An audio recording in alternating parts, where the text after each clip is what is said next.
If you think my cavity is a travesty, it's none of your business. So don't tell me what to eat. Did you go trick or treat? No, it's none of your business. In my last upload, I counted down the bottom 5 of my top 10 list of end credits, and if you haven't watched that, then I'll go ahead and insert a title card here. I'm the Bobbist, and today I'll be wrapping up the top 5 of my top 10 list of end credit songs on Bob's Burgers. So let's get right into it, starting with the credits for the episode featuring Miss Triple Xmas herself, The Bleakening Part 2. This episode follows up on its predecessor where someone steals the top of Linda's Christmas tree. So what was stolen? My little Christmas tree! Technically, it was just the top of the Christmas tree. Just the tip. Gene. And while the kids think the culprit is a fairy tale sort of Krampus-inspired entity called the Bleakin, it's revealed that it was actually stolen by an artist who just wanted to make a decoratively impressive party. You threw my tree in a dumpster? I placed it in the dumpster very carefully, right next to some old meat. And then after I finished my nuding, I came back for it. Linda gets upset and berates an entire rave until her rant is interrupted by Miss Triple Xmas. You know full well what you did, you Christmas burglars. Look, you took my tree top. Hi. So we're taking it back, and my ornaments. But you know what I can't get back? My Christmas spirit. Huh? What's happening? What is that?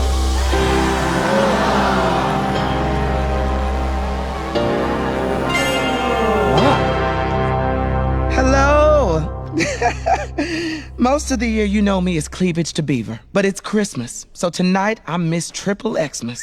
Welcome to our party. I'm not sure what this grumpy lady is yelling about, but it's midnight, so I'm gonna sing my Christmas song. This leads to one of my favorite end credit sequences, not only because it's fun, but also because of the positively LGBTQ message that it speaks. I mean, sure there are a lot of white lights, but you need an assortment of lies to do it right. And when they want to tell us that we're all wrong, I'm here to tell you that we're all lies. I love the end credit sequences where a lot of the favorites from the town are together because it just feels like a little treat for the fans, you know? And can I take a moment to talk about the voice actor behind Miss Triple Xmas, TODRICK Hall? I know that some of my subscribers are relatively young, so might not know him, but I used to be a big fan of his 12 or 13 years ago. Give me a vanilla shake and I will take up too much more of your time. Can I get a Big Mac with a side of fries and a to-go bag? I first discovered him as the YouTuber guy singing that McDonald's drive-thru song, but he's since gone on to make many of my favorite projects such as his Wanna Be on Glee song and the Beyonce Flash Mob that actually got Beyonce herself on YouTube talking about it. You did an amazing job, and all of your dancers, the little kids, the spelling out Beyonce at the end, all of the details, it was beautifully shot. TODRICK Hall is such a talent, and though I've not been a fan of his for like 11 years or so, I'll go ahead and drop a few videos of his in my description so that you guys can take a look for yourself. But back to the countdown. Twinkly lights, that's what makes Christmas bright. All different colors and all different types. I mean, sure there are a lot of white lights, but you need an assortment of lights to do it right. Number 4 is the end credits for the episode titled The Belchies.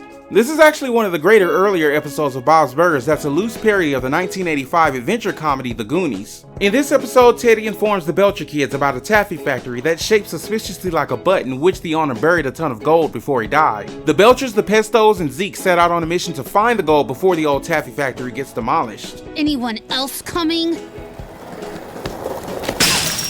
Just Andy +1, that's Ollie. We made it! A ton of noteworthy moments ensue, including Jimmy Jr. doing a Footloose-inspired dance, Gene being Gene, and Louise befriending a man-shaped booby trap made of taffy. I have to do everything? Okay, I see. Another tap tantrum right on schedule. Big news! Taff is upset! Everybody gather around! To top off the events of the upcoming credits, it's also worth noting that Tina wants to have a romantic revelation with Jimmy Jr., which doesn't quite work out, but yeah, cue credits. I want that taffy bud. Oh, yeah. Taffy bud. It's such a taffy bud.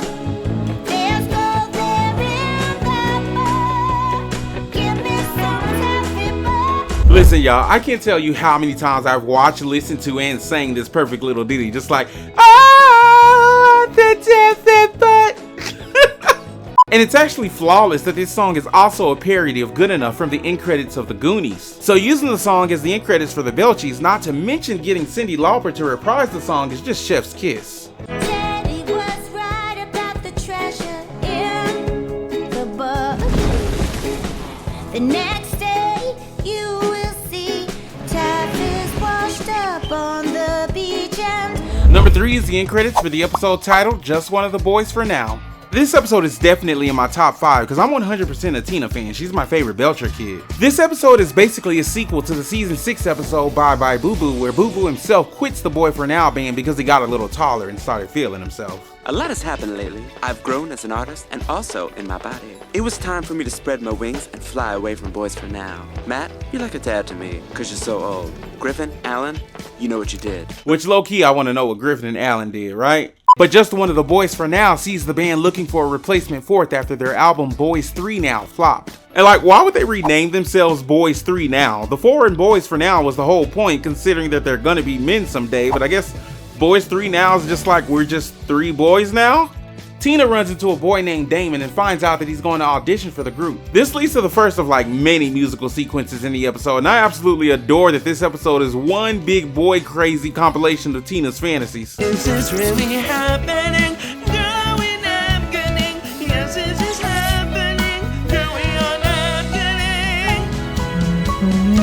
happening. Are you okay? Now y'all know, those of you who've been with me since I started this whole thing over a year ago know I can't talk about this episode without mentioning Hate the Way I Love You. Oh, I hate the way I love you, and I love the way I hate you, and I kinda wanna pinch you, but I kinda wanna date you too. What should we do?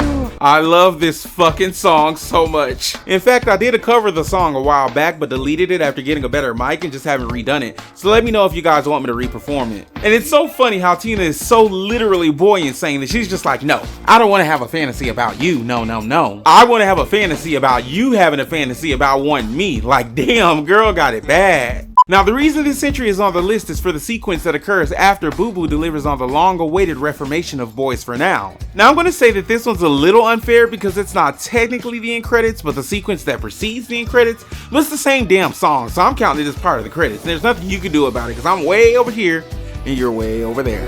One is the loneliest number, and T for 2 is planned. 3's a crowd, so say it loud. 4 no more is where it's at, 'cause the right number of boys for you is 4 forever. This sequence was the absolute culmination of her boy craziness and was a gift to Tina Belcher fans the world over. I mean, can we talk about this pose right here? The perfectly acute angle, the pronounced arch in her back, hand to her chest, blue hoodie, like my girl Tina was eating. It's also so fun that they didn't forget to include Jeff the Ghost among her romantic partners. I think they should get back together, y'all, right? Jeff treated her like a queen. Okay, just gonna pop in, find Damon, tell him I think we're meant to be together forever, and I won't get distracted by all the other— oh my god. Number 2 is the end credits for the episode titled Dream a Little Bit of Bob.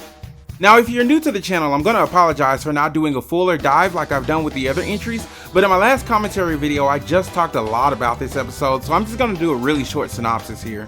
Bob goes on an epic quest to find a misplaced lockbox key while Tina attempts to learn a hand-slapping game that everyone can do but her.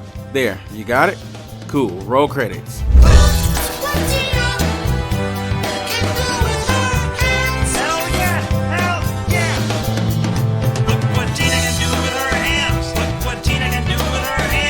This song slaps harder than Louise, and I'm honestly waiting on the 3rd album to drop, specifically hoping for a longer version of it. As I mentioned in part 1, I'm a huge fan of percussion, and this song is pleasantly littered with it. Beyond that, I truly do love Bob and Tina caking in the credits. And I'm still gonna headcanon this as an unofficial callback to Bob's love of cake, but the song is the best among the most recent seasons and well deserving of the runner-up to the #1 spot on this list. There's all the altar boys playing dice and making noise. How many combinations did they roll? A 1 and a 1 and a 1 and a 2 and a 1 and a 3 and a 1 and a 4 and a 1 and a 5 and a 1. We get it. We get it. Yeah, you don't know where this is going. A 1 and a 6. Now, I know you guys are sitting there like, where is it? Where is it? Well, I'm gonna burst your bubble and tell you it's not gonna be on the list. I'm very sorry. I'll tell you why I didn't include it, but for now, here are 5 honorable mentions. Spoiler alert, it's the 2nd one. Thought I was a guest, but they just want me for my birthday. breast. Much to my surprise, they're all staring at my thighs. They all look starving and ready for the carny. We'll be out of here, no time, no time. We'll be doing just fine. Today is going to be Does the couch look better over here?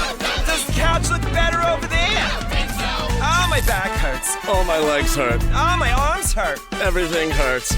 Are we dying? I'm doing a dance, 'cause I got pesto in my pants. My burgers would not flip, my spatula had yips. Pump up the gal, bump her up while your feet are stomping. And the gal is bumping. Look ahead, the gal is jumping. Bump the gal. I'm doing a dance, 'cause I got pesto in my pants. Count them down.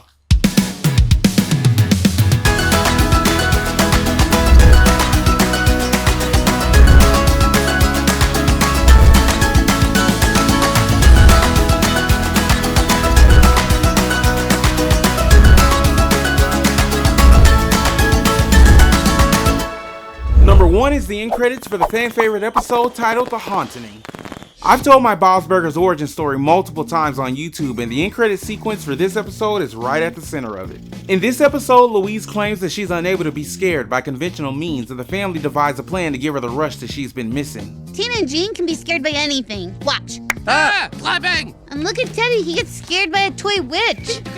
Ah, get out of here! After Bob and Linda craft a pretty cringeworthy haunted house, the Belchers are thrown into a sort of thrilling sequence of events. A supposed near-death experience sees the Belchers atop the roof of a house, and just as Louise lets out the most frightening scream she's ever done, the family reveals that it was all a ploy to scare Louise, and the first haunted house was little more than a decoy. Oh my God, they're gonna sacrifice us. I hate this neighborhood. Okay, everybody just stay calm, all right? We're up here, they're down there. There's no way they can get to us. Yeah, they're not even a great cult anyway. Just a circle of fire, some cloaks and a creepy doll with Twitch for eyes, right? What's so scary about that? That's not scary. That's not scary.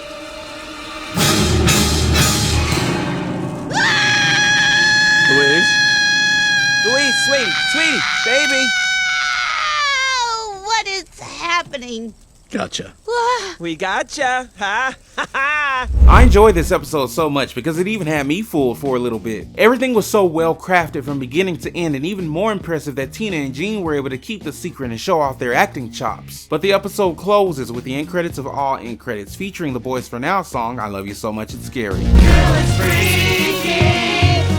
it! You trick and treat me. Dad, sing. Come on, Dad, sing it. My teeth are extra sharp. My body's extra hairy. I'm running in the dark. I love you so much. It's scary.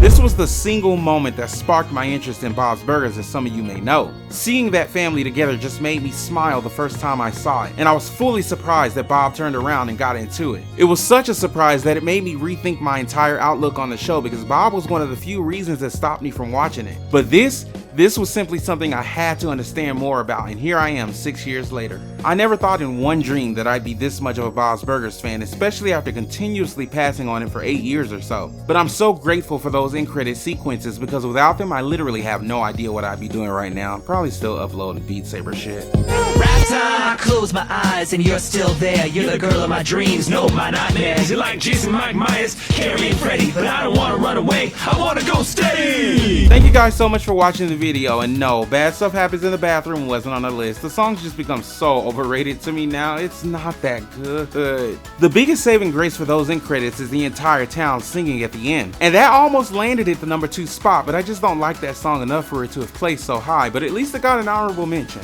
Also worth mentioning that I don't really like those slow emotional songs, so if you're expecting things like Amelia, Around the Tree, or Leave Me to Love, then sorry about that too. This is obviously my personal top 10, and those things just don't do it for me. I'm the Bobbist, and again, I appreciate you guys watching the video and subscribing. Catch you on the next one.